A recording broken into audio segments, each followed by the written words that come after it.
Boa tarde, bom dia para quem é do dia, boa noite para quem é da noite. Sejam muito bem-vindos a mais uma aula de arte. Melhor aula que está tendo, fala a verdade. Já estava com saudade de vocês e hoje eu trouxe novas informações. Quem ainda não assistiu a minha aula? Não é possível que está sendo a primeira vez. Ah, já perdeu tanta coisa boa. Eu sou a professora Angélica, prazer estar com vocês mais uma vez. E vamos embora, não vamos perder tempo não, hein? Peguem o caderno e façam as anotações aí, beleza? Então vamos começar a nossa aula de hoje. Nós vamos ver hoje sobre o que é natureza morta, o que são marinhas, escultura e a arte indígena. A aula de hoje ela estará relacionada com a natureza, com a arte se apropriando de coisas naturais para se fazer expressar.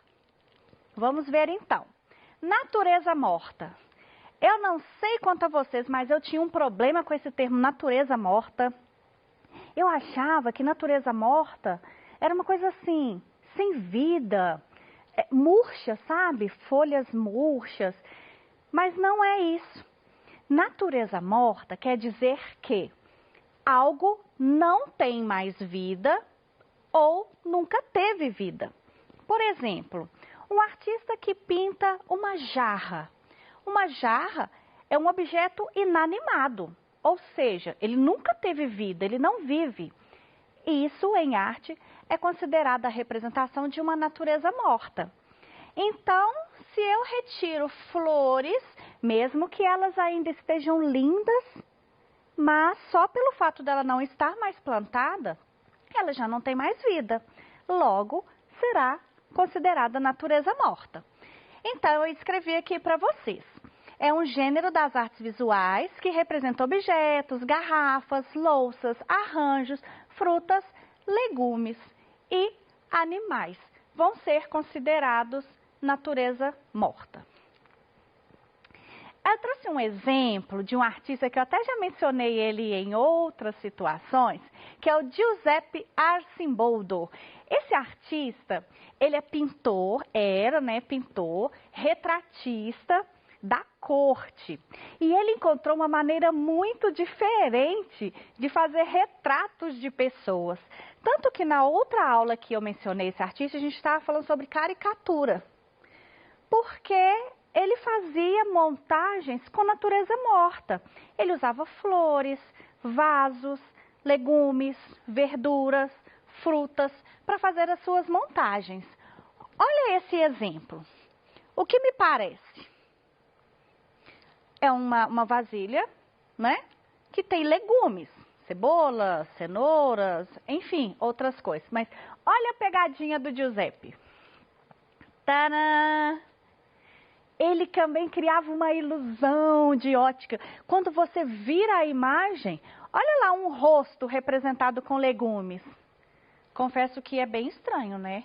Mas isso aí, mais ou menos entre 1500, não existia ainda o que nós chamamos hoje de caricatura. Então, nós a consideramos um precursor dessa ideia de brincar com o exagero do corpo, né? Do rosto, que é a nossa característica hoje de caricatura. São pinturas inspiradas na natureza, ok? Mas essa questão de representar a natureza morta, ela não necessariamente tem que ser só através do desenho ou de uma pintura. Nós podemos ver isso também em escultura. E aí eu trouxe para vocês uma imagem deliciosa de uma maçã. É uma designer brasileira, ela fez essa maçã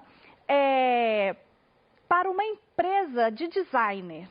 Então, ela criou essa maçã em porcelana, se eu não me engano foi em porcelana, ela pintou essa maçã à mão e fez essa exposição no jardim dessa empresa do qual ela foi contratada, tá?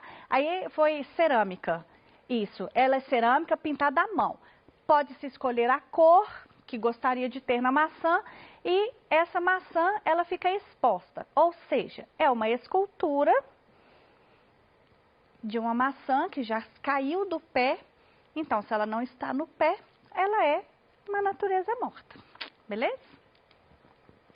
Bom, todo artista, né, todo desenhista, ele tem que pensar em como é que ele vai posicionar os seus objetos, a sua paisagem, para que ela apresente para o observador de forma harmoniosa. Então, nós vamos conhecer um pouquinho sobre composição. É muito comum o professor falar assim, gente, vamos fazer uma composição só com figuras geométricas, né? Vamos fazer uma composição de uma música, por exemplo. Isso quer dizer que nós precisamos organizar os elementos antes de colocá-los definitivamente para o resultado final.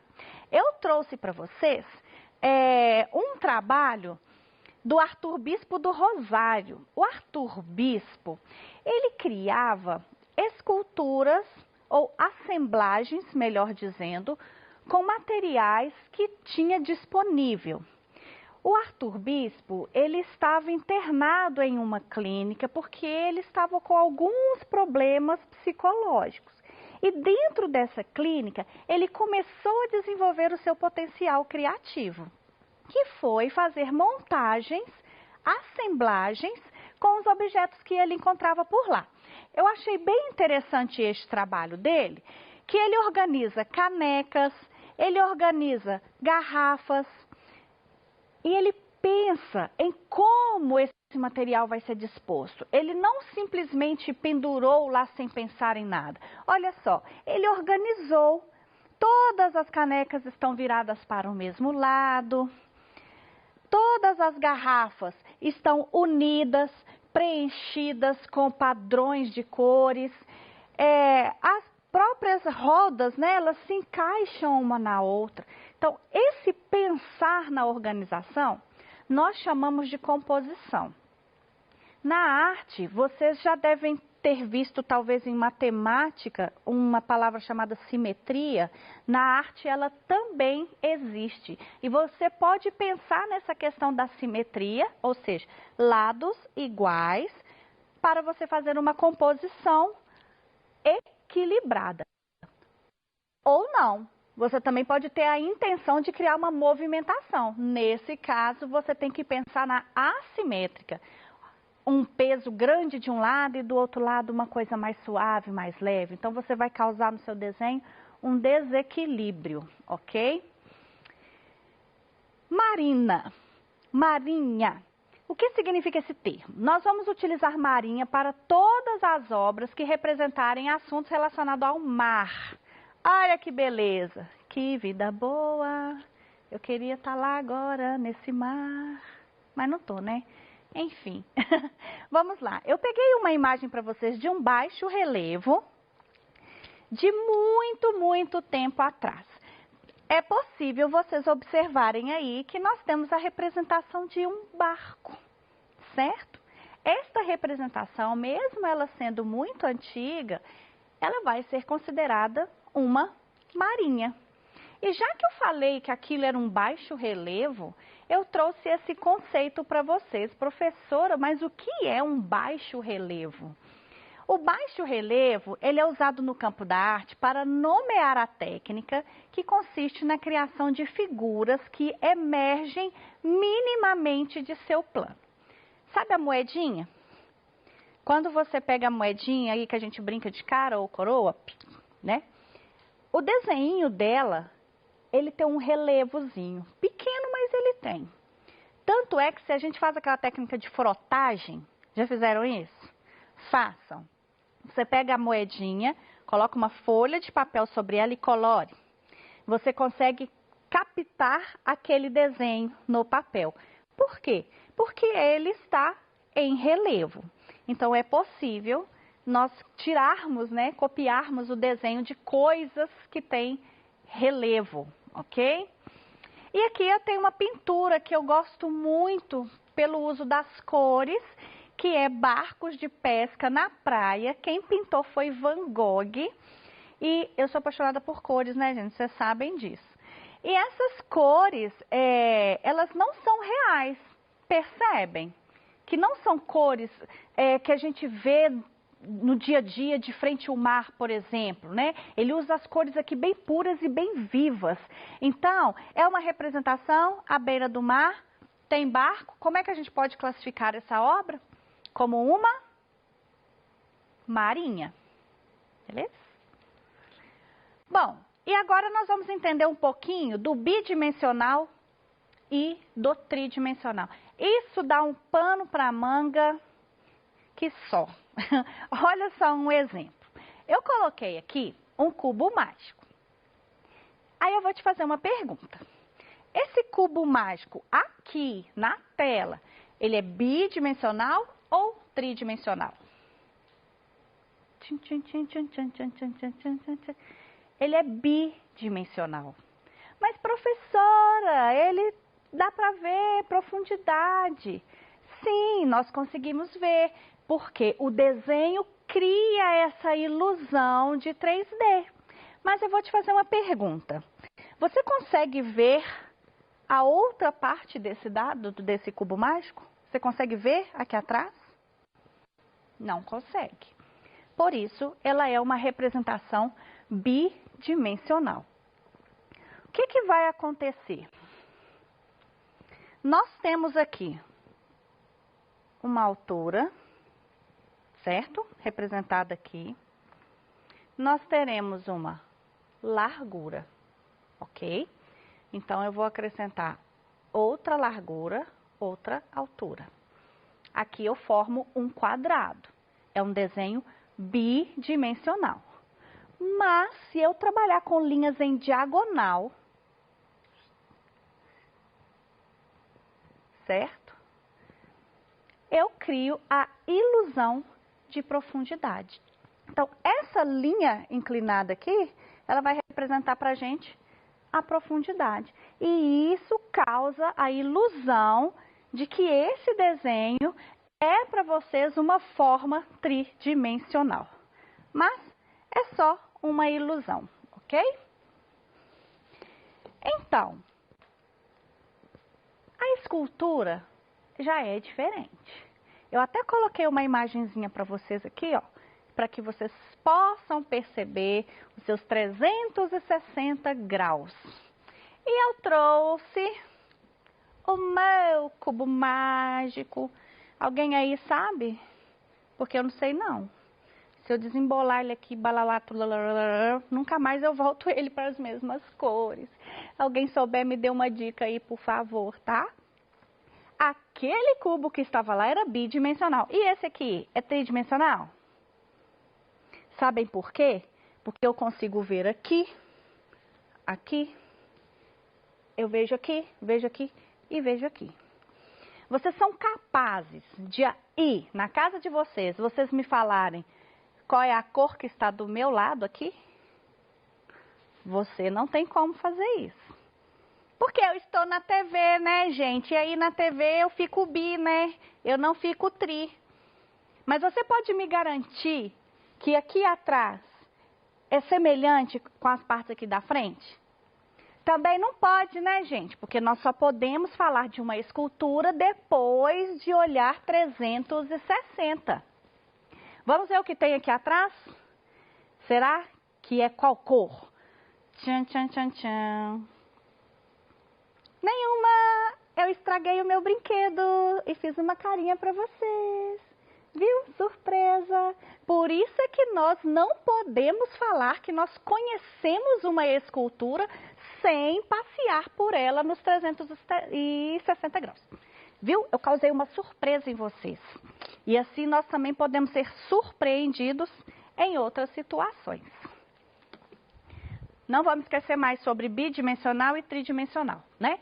E ainda falando de arte e natureza, eu trouxe um artista do qual eu gosto muito, que é Kratzenberg. Gente, Kratzenberg, ele utiliza para fazer as suas esculturas madeiras queimadas das florestas. Isso mesmo, ele vai até onde houveram queimadas e ele retira dali os troncos queimados. O Kratzenberg, ele é um ativista, ele é um defensor da natureza. E com as suas obras aqui, ele demonstra o grito, a dor da natureza. O mal que o ser humano faz, que as pessoas causam à natureza.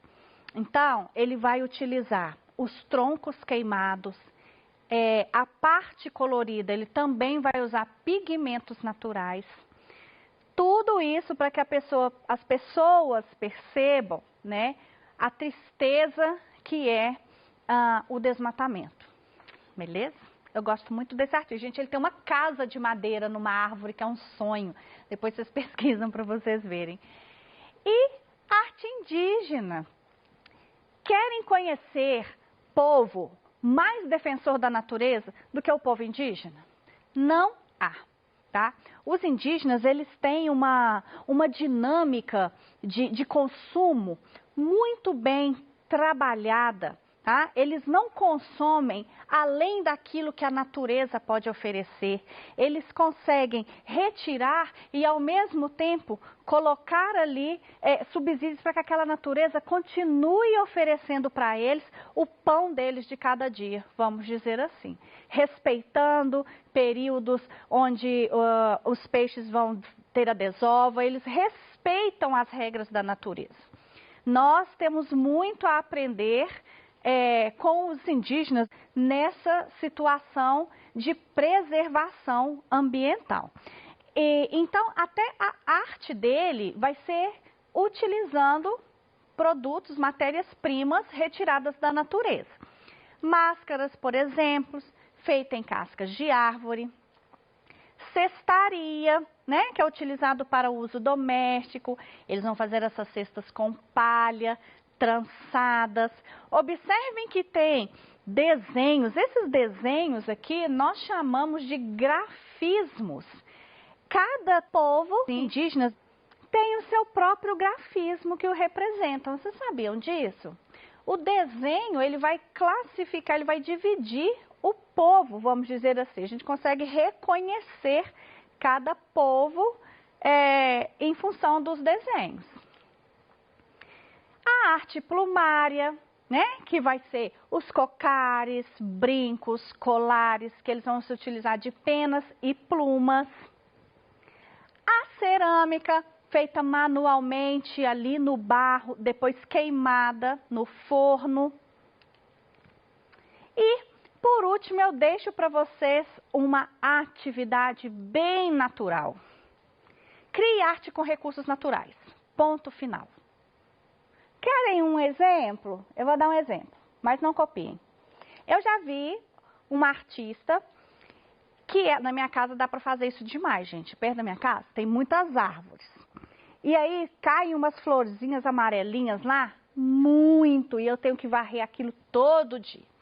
E aí um dia eu resolvi brincar com essa situação e eu varri essas flores, mas eu fiz um formato de coração. E eu chamei a minha mãezinha para ver que eu tinha limpado tudo e que aí no finalzinho lá perto do portão, quando ela chegou, ela: "Que lindo, filha, você fez um coração para mim." Viu? Eu aproveitei que as folhas e as flores já estavam no chão e eu criei um desenho utilizando coisas naturais. Minha mãezinha ficou feliz, mas no final ela mandou eu catar tudo e jogar no lixo do mesmo jeito. Não tem problema, mas foi muito bacana. Então vocês vão pensar em algo que vocês possam produzir utilizando recursos naturais. Pode ser uma tinta feita com terra, pode ser um mobile feito com folhas secas, não sei. Eu quero que vocês criem e, se possível, que registre aí para mim em fotografias. Às vezes eu recebo algumas respostas pelo YouTube, né? Quem segue aí pelo YouTube, coloca para mim lá no chat.